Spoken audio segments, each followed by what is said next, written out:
Hello, I'm Tod Sutherland with Tropic Supply, here with another edition of our holiday tool specials.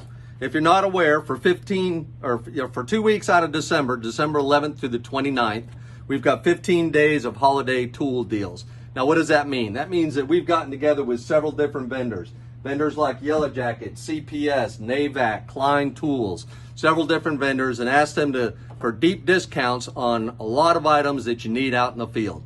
Today we're going to be talking about one of those items, and it's the Yellow Jacket Bullet DC 7 CFM vacuum pump.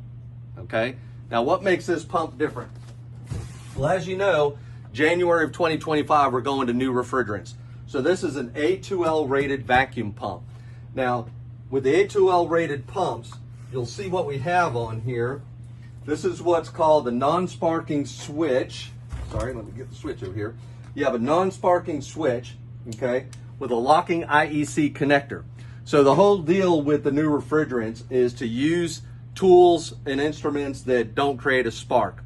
So this pump is designed as, it's a brushless DC pump. It's got a slow start to it, which I'll demonstrate in a minute.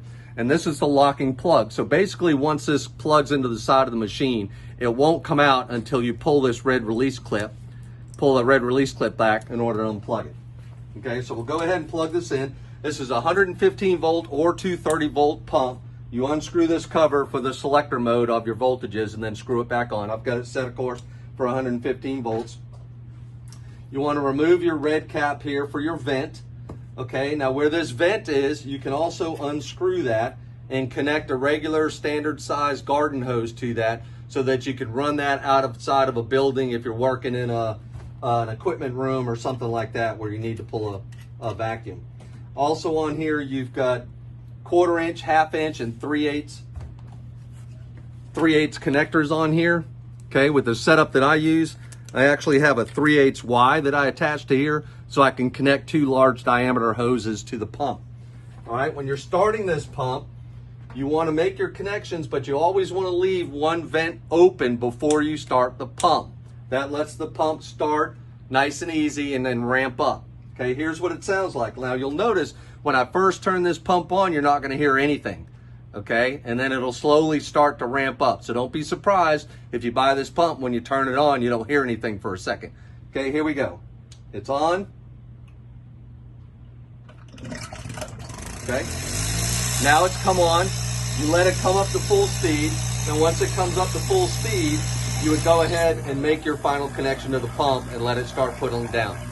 Same thing when you're shutting it off. Once you've isolated your equipment from the pump, you want to go ahead and open up one of these valves and then go ahead and shut the pump off. Okay, just make sure you read your instructions on this pump or any vacuum pump you buy. Okay, you've got a heavy duty steel handle. Talked about the 1/4, 3/8, and 1/2 inch fittings that you have here. The non-spark switch with the IEC connector. These are just your cooling fans. You got a downward angled sump. You also have a really nice large viewing window here for the oil. Let me pull this plug off here. Really nice large viewing window for the oil. This, of course, is your oil drain. And then you notice this hook up here. You've got one hook up there, and there's 2 hooks in the back for a shoulder strap. Shoulder strap doesn't come with it, but you can go ahead and order the shoulder strap for carrying that up on a rooftop. It's got a nice, strong, impact resistant nylon base to it, a 3/8 inch drain plug on it. That's the Yellow Jacket Bullet DC 2-stage 7 CFM vacuum pump. It's on sale through our holiday tool special running December 11th through December 29th at Tropic Supply. Thank you.